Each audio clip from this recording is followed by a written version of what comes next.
What's up everybody, I'm Mickey. Welcome back to the Throttle channel. Today we've got some amazing content for you from Sydney, Australia. We're gonna be working on this awesome 1100 horsepower R32 GT-R. Andrew, tell us what we're gonna be doing today. Well, I've been racing this thing over the last couple of months. I did Hoonigan this versus that. I did our GT-R challenge. I did All Japan Day, and obviously you saw it race at GT-R Festival on the weekend. Yes. And we went out cruising with it on Sunday. Yes. A normal person would want a bit of a break after all that. Nope, I want to get ready to go back to the track and try and run an 8-second pass. So we need to give it a check over, a service, and get it ready to go back into drag trim. Sign me up. Let's go. Let's get rocking.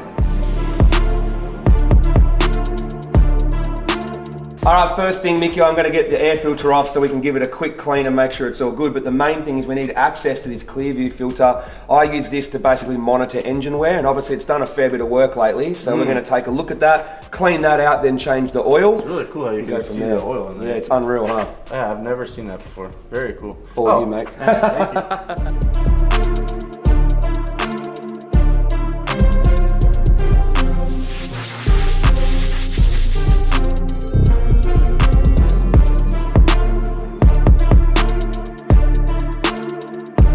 Are you ready for this? So basically, to use the Clearview between runs, you can hear all the oil going everywhere. Can you hear that? Yes. So what you do, you see the screen now? Yeah. You can see the You can see the screen. So then there's always going to be a little bit of stuff, but that's all silver. A little silver flecks in there, which is more like the kind of material you expect from alloy, but what we're looking for is actual bearing material. See? Look at that. Wow, that's cool. Man, I might have to invest in one of these. This is cool. And what we're looking for when we go into here on that screen is we're not looking for, there's always going to be some stuff. There's going to be a little bit of silicon from that's fallen out from the engine build. There's going to be little bits of alloy. But what we're looking for is we're looking for bearing material. The rest of that stuff, that's normal stuff that you'd see in your filter. What I'm looking for is the bearing material. If there's bearing material in here, then I'm worried.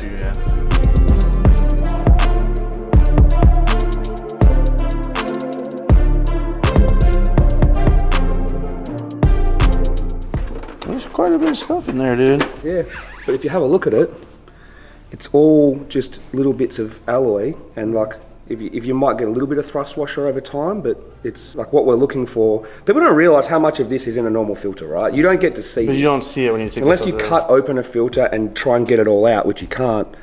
You won't see any of this. But that, you might look at that and go, wow, there's a lot of crap in there. That's pretty normal for like a big engine like this over, you know, 4 race events. There's nothing in there that worries me at all, because as I go like that, I'm not seeing any of the shiny bronze stuff from bearings. If all of that was bearing material, I'd be panicking. But there's no bearing material. Maybe one tiny bit, which might be a bit of thrust washer wear from such a big clutch and launch. No, I don't think it is actually. I don't see that. Exactly. That coloration that you would see from a bearing. There's no bearing material. This is all very silver. Man, at 1100 horsepower. This engine's been making 800 plus pretty hectic, for nearly 2 years. And it's done about 3,500 kilometers that it's done of street and racing. It's done 100 dyno pools testing products. I've seen all that. It's done a lot of work. So. Cool. But the actual kilometers is not that big. You even see a little bits of blue from the silicon and stuff like that still in here. So yeah.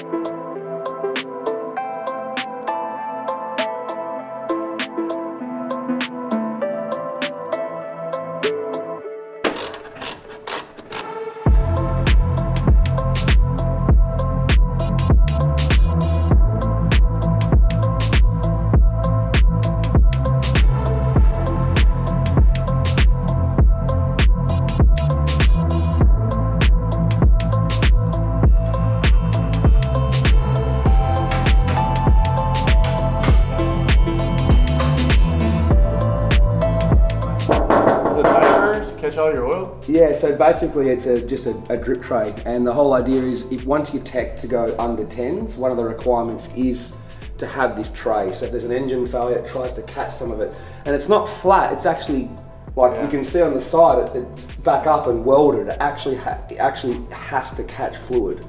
It might not catch all of it, but it'll certainly catch a lot of it if you have a dramatic failure. So it's folded up so it can actually hold oil. Yeah, so that's pretty cool. I have to have it, and yeah, that's basically what I need.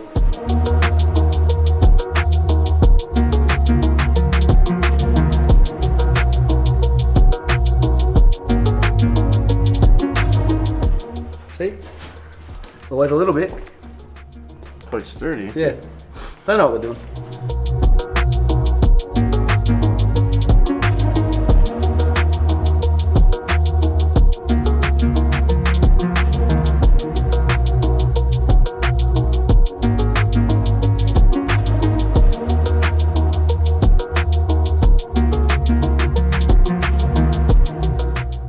I need to take a second and remind you guys that the sweepstakes for our S2000 plus $20,000 cash is about to end at the end of the month.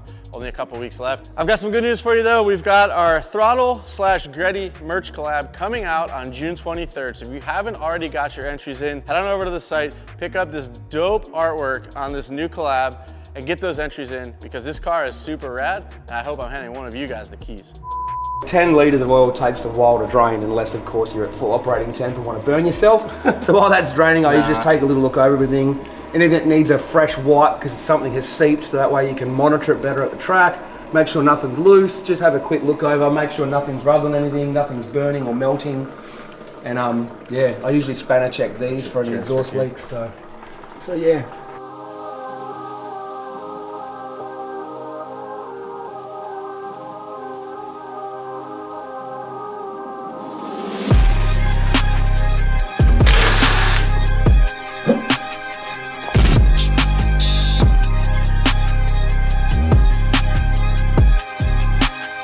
Yeah, so ignore the Zestino tyres Australia in terms of what we're using. But I obviously want to look after these when we take them to the track. We don't want them to get wet, we don't want to get sun on them, nothing. So they're basically the soft compound in a drag radial. If you do too many heat cycles, it can damage it. If you keep it in the sun or get it wet or too cold, like this, you want to keep it indoors in a nice temperature, keep them dry. So we need the covers. Yeah.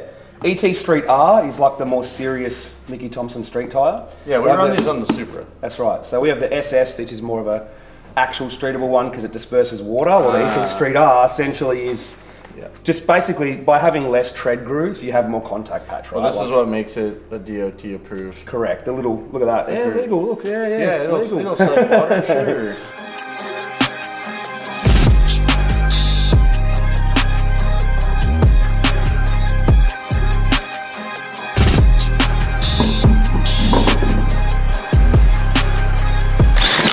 Got torque bar.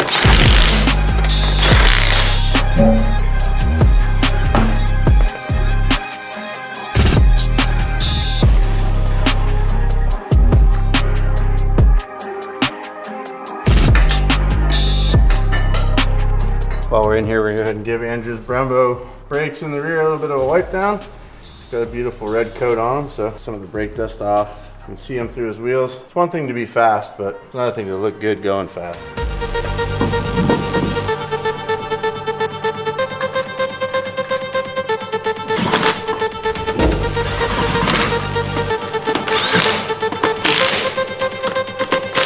Well, when your car hits 160 mile an hour plus in a quarter mile and you have a habit of like staying into it a little bit further than the finish line, your brakes need to be pretty good. We do have a parachute on the car for drag racing. To be honest, I don't use that at Cootamundra or when we do other events like Power Cruiser or All Japan Day. So I like having good brakes. Time for a fresh set of pads in this car that are a little bit uprated. So we'll get these bad boys out.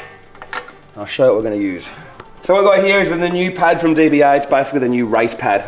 We do a lot of work with them, a lot of testing for them. So this is the new compound we're going to put in the car to help me pull up from some pretty silly speeds. Let's go.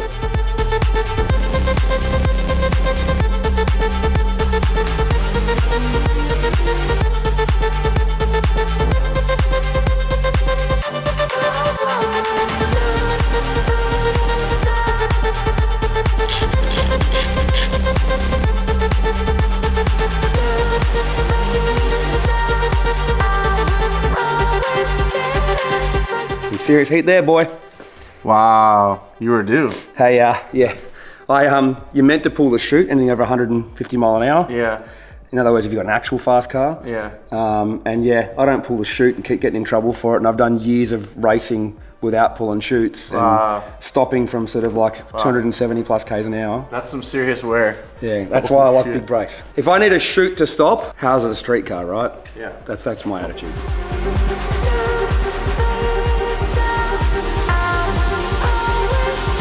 I love Japanese parts and I love the JDM industry and everything it did for GTRs. I mean, We might have built the quickest motorsport GTRs in the world in 1991 and 92 with the Group A cars, but Japan mastered the tuner GTR world in the late 90s, early 2000s. But that scene changed and it stopped. Aussies have taken over. You want to build a fast GTR, you put Aussie parts on. If you want to build a JDM, internet points, Instagram car, well then use Japanese parts. Use Japanese parts. I'm not saying the Japanese one will be slow or not any good, it's just when you want to go really, it's like you want a fast car or you want a really fast car. Which one do you want? You know? So, me personally, I want a car that makes a really fast car look slow.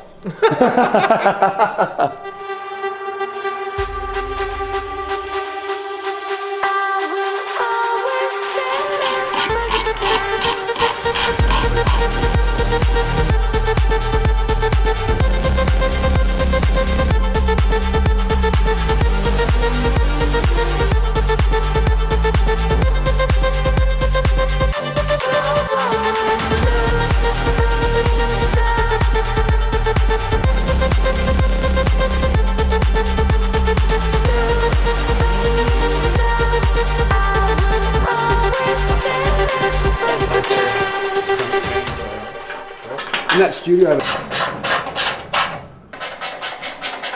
we are done underneath. Let's get some oil in this bad boy. Yeah. And let's put the parachute on, and that's pretty much it.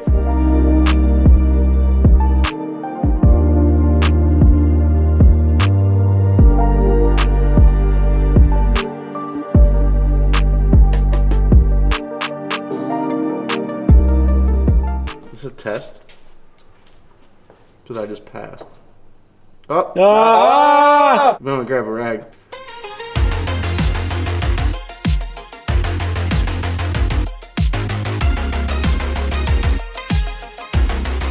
Look at that. Look how much oil you put in it. And it's full, but now we're going to run it, let it fill up with oil everywhere. Let's see. This thing has no oil in it, does it? No, that's all right. So what I normally do, or what most people do when we want to crank it that over, thing up with oil. just let it crank with no spark. Yep.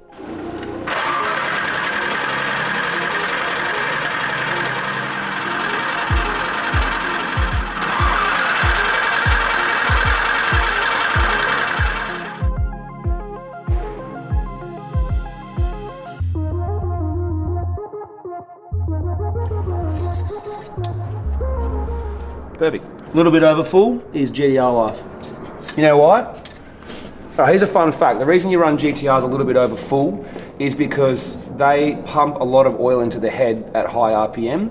And obviously when you've got really big oil pressure from a billet pump, like this Nitto billet pump, the head can fill up with oil. So what you want to do is, generally you find that even though it's over full when it's cold like this, when it's running, there's going to be oil trapped in the head almost at all times when you're driving. So you always go a little bit over full on a wet sump GTR. And even if you're over full, it has a place to go. Yeah, exactly. Well, it's going to drain right back into the oil. Yeah, so while we're here, we might as well talk about that. So we run a PRP cam cover. It's got baffles inside it, restrictor in the head. And then we run a head drain on the back as well. Which is oil and water? Or we just oil? We just run an oil one on ours. Okay. The reason for that though is we have other water distribution outlets in our inlet manifold. Mm-hmm. Our catch can is enormous, as you can see. We relocated the fuse box. The reason that is, even though we've got a drain back to the sump in the catch can, you have to remember when the oil is trapped in the head, and then the thing's breathing due to the amount of boost, the oil basically can't return because the actual, I guess, the crankcase pressure is trying to push up into the head, it's trying to push back into the catch can. Mm-hmm. The only place to get out is the breather out of the catch can, right? So even the oil that's trapped in here, it won't return when you're at, on boost and full throttle. So it won't return until you're off the throttle. There's vacuum inside, and then it can go back down again. Yeah, so you need a huge catch can to be able to last long enough that, if you've got to do a full drag pass or a full lap, it essentially needs to hold enough that it can fill up for a lap. Yeah. So that way you've got time to drain back down. Yeah. So in circuit applications, it's really hard to get these things to drain back because you're always on the throttle, even if you're, Let's talk about that because we saw a little bit of this issue on the car that we built for Las Vegas. Yeah. And Group A cars have been running since the late 80s, early 90s, so they had to have addressed this issue. Correct. Is there anything you know of that was done in those cars or could talk about? So the guys from the Group A team, Gibson Motorsport, told me that when they tested sumps for these things, they went to the track for an entire week and tested multiple different sump designs and catch can designs. And if you look at their like breathing system, you'll see multiple catch cans, multiple lines, multiple oil coolers. Like, it was crazy what they had to do to keep oil in this thing to be able to go circuit racing, but they weren't allowed to go dry sump in these for Group A. And what kind of power are we talking on those Group A cars? Back then it's like 600 horsepower and a little bit over 8,000 RPM, but we're trying to rev these things to 9.5 now. Yeah. 10,000 even. So with the over problem's 1,000 even with over 1,000 horsepower. So the problem's even worse now. So honestly, it just keeps worse going, as you make the engine more powerful. Look, I just tell everyone this: do you want to go around corners in a GT-R? Yes, then dry sump it. Like, just save all of the drama. And there's going to be people out there that go, "Oh, I've circuit raced mine with a wet sump." Yep, cool. I get you can. But if you want to avoid the drama of just trying to get it right, just go dry sump. I'm building a Group A tribute car right now. I'm just going to go dry sump. I'm just not waste my time with a wet sump on a car that does laps. If you want to go reliable circuit laps, dry sump. Yeah, and we're not going to get into what a dry sump system is. If you guys don't know what that is, just we've got a video on that. Yeah. Oh, you do? Okay, so check out MotiveVideo. They've got a whole video about it. Otherwise, Google it. But for me, with a wet sump, because I got a billet oil pump from Nudo, huge pressure, lots of flow, even with all the restrictors and head drains and everything, it would fill a small catch can in one drag run. Wow. But that's why I've got a monster catch can, and it returns to sump. So as soon as I finish the run, that's why, as soon as I finish the top of 5th, I don't sort of pull 6th and keep going. I just put my foot on the clutch. Yeah. Stay in 5th though, because you can't go back down. Put my foot on the clutch, and straight away that means the engine revs will drop. It'll go into vacuum, all the oil can drain back away, and obviously returns out of this. So for those people that are worried about oil contamination by returning to sump, ask yourself this: if it came out of here, why can't it go back? Yeah, I mean that's the reality. And the OEM is replummeted into the air intake. Yeah, exactly. So like, if it came out of the engine, it can go back in the engine. The contamination that you see when someone drains their catch can, that is usually just condensation. Moisture, it's just moisture. Mm-hmm. So you can imagine this can is full of hot oil, right? And then you turn your car off, you leave it outside, the air cools down, condensation forms inside, and then water builds up in the catch can. Yep. And then the ethanol stuck in the oil, that then separates. So before you know it, it looks terrible, but honestly, it's fine. We noticed that if you start and stop these without warming them up a lot on E85, it contaminates the oil, but as soon as you get it warm, it just burns off. Yep. So don't stress. The no warming up thing just escalates that problem. Correct. I have a theory that every time I start this car, I warm it up and drive it. So I don't start it, move it, turn it off. Right. Start it, move it, turn it off, because then that over time is just really bad in terms of contamination for E85. So if you're just gonna move it out to the car park, you just push it. We push it out. Yeah. And we don't push it because it doesn't drive. We push it because I just don't want the contamination. So every time I start it, I drive it. That's cool. It's just looking after the car. So. GT-R things. I guess a couple of little touches in here that I guess people from overseas that are watching might wonder about. We do the fuel rail as twin entry, so we actually made it come in from each end and come out in the middle. That's just for even fuel distribution. So your feed line is wide off underneath? Yeah, it is. In one side up. And you can see there's a mechanical fuel pump. So that's why you'll notice when I start this car for the first time in the morning, it takes a little bit longer, and that's just fuel getting from the surge tank in the front, coming up through this line to fill up this. Obviously, when you've got a fuel pump higher than the surge tank, it can just fall back away. So it takes a little bit longer to crank. If it's been running, it starts quickly, but if it hasn't been running. Another little fun fact is, when you have one of these and you don't have a vented bonnet, if it gets a lot of heat soak, it can almost evaporate and heat up some of the fuel inside the pump. So it actually almost gets like vapor lock when it's hot. Man. Because I have a vented bonnet, my car doesn't get it. That's good. So I've seen some other guys get it, but I don't get it. So yeah, obviously you can see drive-by-wire electronic throttle body. That's another little interesting fun fact on this. I use a hypertune inlet manifold, ID 2600 injectors. Obviously we need to get a bit of grunt. Yep. We've got split fire R35 coil packs. The reason for that is the R35 coil packs that I had in this car, they've been in the car for like 5 years. As you can imagine, they've done some work. So on the weekend, I seemed like one of them had just degraded a little bit. So we put a whole new set in. What else can we look at? G45 1500. Okay. I've dropped it down in there so it doesn't look like a Pro Mod 1500 horsepower turbo. But I run the smallest rear housing, so I run a 101 twin scroll T4, which is actually, for this turbo, is the smallest one. But you've been in the car, you've seen how drivable it is. It's very streetable. But it's super streetable, but at the same time still makes 1100 very efficiently without really leaning on it. So quite shocking how nice it drives. Well, I did a video where that has to do with the setup, but a little bit also with the tune. And that's right. I mean, it's a combination of everything. This car has always been about the combo, not one thing. So 11 years of development slowly means that you get the chance to get every part of it right. You know what I mean?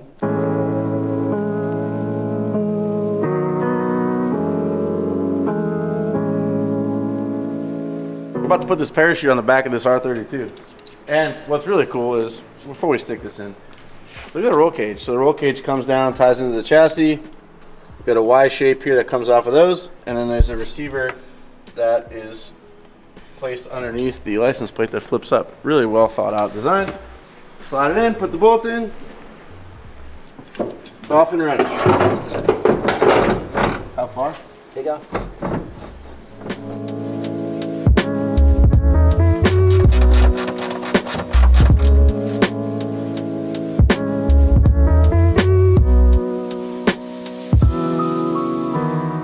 And there you go. So when you race, now you pull that pin out and it's armed, and then now the lever will work. What if you forget to pull this pin out? Oh, it won't work.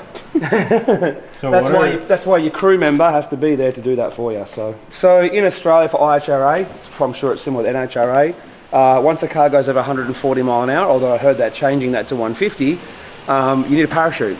So the sub 10 is what makes you need a cage. The 140 plus is what makes you need a chute. And they've changed that to 150 now because there's better technology with brakes. Brakes are much better. And I go 161 on a everything pass.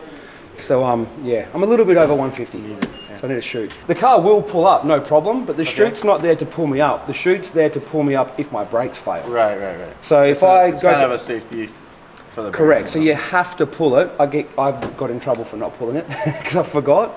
But you have to pull it because their attitude is the reason you pull it is in case your brakes fail. By the time you realise your brakes have failed, it's too late. I want to get to the track on a proper test day now. Our GT-R Festival was fun and all, but I was trying to run an event. I was trying to do a lot of things. I was very, very flustered to get out there, and I was just happy to do at least a run for the crowd. It was still a 9.6 at 155 on I guess, not all of the boost, but you know, I was on 1,000. 9.6 is pretty fast. Yeah, so I just wanted one test hit to get some data logs. I bogged it a little bit, very sticky track, but 9.6 at 155 in this car is like you can stuff up and it still goes that quick. The goal is to try and go like an 8.8, 8.9 at 160, which the car has everything it needs to do it. It just gets at that level. It's just sometimes a little bit of setup. Seat time. A little bit of seat time, get it ready for a highly prepped track. Go to Cootamundra, it's easy, we know exactly what to do, but we've been there so many times. But when you go to prep track, it's... Sydney Dragway was the most prep track I've seen aside from like an NHRA Top Fuel. Exactly. Prep. It was breaking everything and everyone was bogging down, and like 6,500 two-step was not enough in this car, but that's too much on the street, you know what I mean? 6,500. So we upped it to 7,200. I was down there when that bog happened and I was like, oh, not enough hours. but you saw it, like it bogs and it still goes 9.6, 155, and we still got another 150 horsepower to add to it. So. All right, well, we got a bunch of stuff done. None of it was real difficult. No. But it was fun to actually get my hands on your car. You've worked on my car, I've worked on your car now. And as you guys can see, we did get a little bit dirty. So it's got to be done, right? I mean, at the end of the day, it's just a quick check over and a service. I think that's a pretty good testament to the fact that we've got 1,150 horsepower. Engine's been going for a couple of years. It's never had to be apart at all. It's had multiple turbos and inlets on it, and it's still going, and it's ready to go run an 8-second pass. I can't wait to see it. Yeah. Thank you guys so much for tuning in to the Throttle channel today. I hope you enjoyed this little segment here in Sydney, Australia with our friend Andrew from MotiveVideo. If you haven't already checked out his channel, do so. We'll leave a link in the description down below. Thank you guys so much again. Hit that subscribe button, leave us some comments. We'll see you in the next one.